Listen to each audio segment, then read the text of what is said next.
Welcome to Tri-C at Room Now. That's Calabrese and Calabrese on COVID. I like that. I'm Len Calabrese. I'm Cassie Calabrese. All right.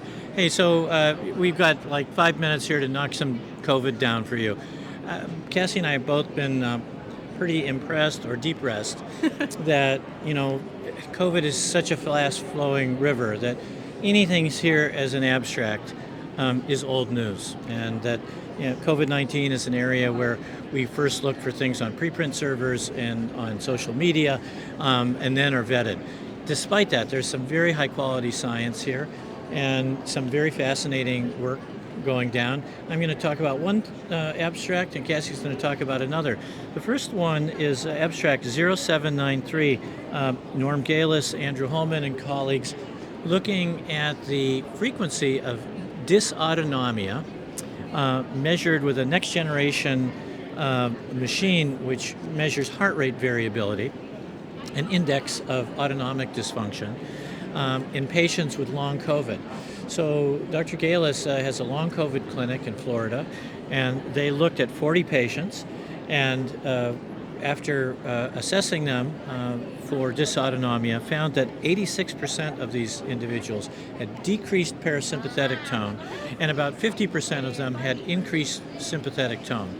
The patients themselves were 80% had fatigue, 72% neurocognitive dysfunction, 45% varying degrees of pain, and about 1/3 had some evidence of anxiety. What does this tell us? Well, it tells us that in many medically unexplained states, ranging from long COVID to ME/CFS to fibromyalgia, we are seeing that autonomic dysfunction, which contributes to fatigability and is highly correlated with many of these findings, such as neurocognitive dysfunction, can be documented.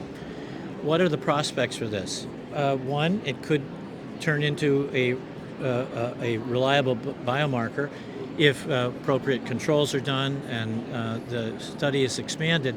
But secondly, it suggests that targeting the autonomic nervous system, which has been of great interest in many diseases, may be an enticing area for therapeutics, not only in long COVID, but in attendant diseases. I think it's a beginning step, but I found it fascinating. Cassie?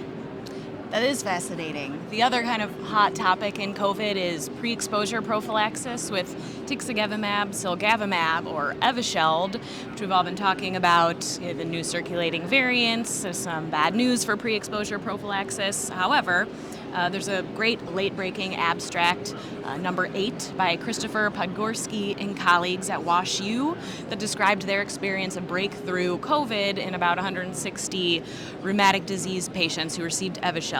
Only a third of those patients were on rituximab, who we are most concerned about giving Tixagevimab, Cilgavimab to, but they looked at a period of breakthrough from January to August 2022, and out of those 160 patients had 24 breakthrough cases, which is 15%, I think on average 100 days after receiving their Evusheld dose, and the vast majority of those patients fared well. I think 2 patients were hospitalized, and most of those patients had received their first 300 milligram dose. So this is in contrast to our abstract, number 0779 on our Cleveland Clinic Evusheld breakthrough experience, where we observed a 3% breakthrough through May. But this is all in flux. At this current time, Evusheld is only effective against 30% of the circulating virus. Last time CDC variant tracker was updated, so there are new iterations and generations of pre-exposure prophylaxis monoclonals in the works,